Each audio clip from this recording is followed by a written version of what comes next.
ओम गणपते नमः। आज अपने सुनेंगे वाल्मीकि रामायण अयोध्या कांड का आगे का सर्ग। भगवान श्री राम का आशीर्वाद पाने के लिए इस सर्ग को पूरे ध्यान पूर्वक एकाग्र होकर पूरा सुने। बोलिए गणेश भगवान की जय हो, सियावर रामचंद्र भगवान की जय हो, हनुमान जी महाराज की जय हो, श्री राम दरबार की जय हो। विशाल सेना सम्मिश्र ऋषि भरद्वाज के आश्रम से निकलने को ही थे तो महामुनि ने प्रेम से पुकार किया, भरत मुझे बताओ, ये जो तुम्हारी माताएं खड़ी है इनका स्वरूप, इनका स्वभाव क्या है। तो भरत ने श्रद्धा से हाथ जोड़ दिए और पीड़ा से भींगी आवाज में, आंखों में दबी हुई अग्नि, और बोले, हे भगवान, जो आपके अत्यंत दुर्बल और उपास से छीन दिखाई दे रही है, जो संतावना भी नहीं बोल पा रही है, वही मेरी माता कौशल्या है। जैसे देव माता अदिति ने दाता जैसे तेजस्वी पुत्र उत्पन्न किया, वैसे ही मेरी इस माता ने सिंह समान श्री राम को जन्म दिया है। तो भरत की आंखें नम हो गई। भरत ने सुमित्रा की ओर देखते हुए कहा, भगवान, जो मौन खड़ी है अपने आभूषणों का भी मोह छोड़ चुकी है। जैसे जंगल में खिला कनेर का एकांकी पुष्प, वही है सुमित्रा माता। इन्हीं के गोद पुत्रों लक्ष्मण और शत्रुघ्न ने धर्म, त्याग और शौर्य सीखा है। फिर मात भरत की आंखों में वह वेदना उभर आई जो अब तक दबाए बैठे थे। उन्होंने कंपित स्वर में कहा, और यह है वही कैकेयी जिनके कारण राम और लक्ष्मण वन को गए, जिनके कारण पिता महाराज का देह वासन हुआ। स्वभाव से कठोर, क्रोध में चंचल और राज्य के लोभ में अंधी है। यही है मेरी माता कैकेयी और मेरी सारी पीड़ा का मूल। तो भरत रो पड़े। उनके भीतर दबी आग बाहर आने लगी, सांसें तेज और आंखें लाल, गला रुंध हुआ।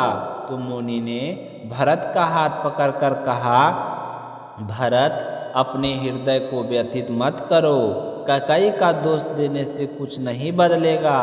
श्री राम का वनवास भविष्य का कल्याण है। तो देवताओं, ऋषियों, लोगों सभी के लिए ये लीला अत्यंत आवश्यक है। तुम्हारा हृदय पवित्र है, मेरा आशीर्वाद तुम्हारे साथ है। अब रात से मिलने के लिए, राम से मिलने के लिए प्रस्थान करो। तो भरत का चेहरा खिल उठा। उन्होंने प्रणाम किया और सेना को चलने का आदेश दिया। तो क्षण भर में दिव्य घोड़े, सुनहरे रथ, सुसज्जित हाथी, बजती घंटियां लहराती, पताकाएं फहराते, मानो आकाश तक कंपन होने लगा। रानियां भी उत्तम दुल्हनों की भांति उत्साह से रथों पर विराजमान हुई और दक्षिण दिशा की ओर चलती वह सेना मानो मंचों की विशाल घटा बन गई हो।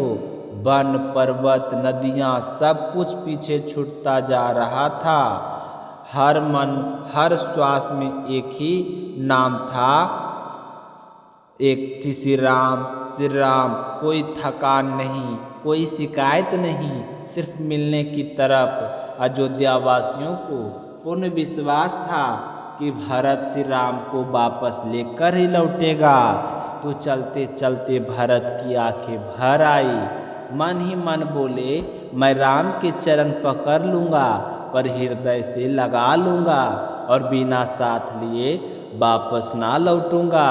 तो अयोध्या बिना राम उस सुहागिन स्त्री जैसी है जिसका श्रृंगार भी उसे खुशी नहीं दे सकता। अयोध्या के प्रत्येक कोने से मानो पुकार उठती, हे राम, कब लौटोगे। जैसे ही सेना वन में गई, हिरन चौकने हो गए, पंछियों के झुंड उड़े, मताबले हाथी अपने झुंडों समेत भाग निकले। घोड़ों की टापों से धरती गूंज उठी। वह दृश्य दिव्य था, अद्वितीय था। भरत बार बार आकाश की ओर देखते हुए प्रशांत मुस्कान आती। वह क्षण आ रहा है, अब मैं अपने भाई को देखूंगा, उन्हें अयोध्या की गोद में वापस लाऊंगा। और इस आनंद में उनके भीतर एक अद्भुत शक्ति उमड़ रही थी।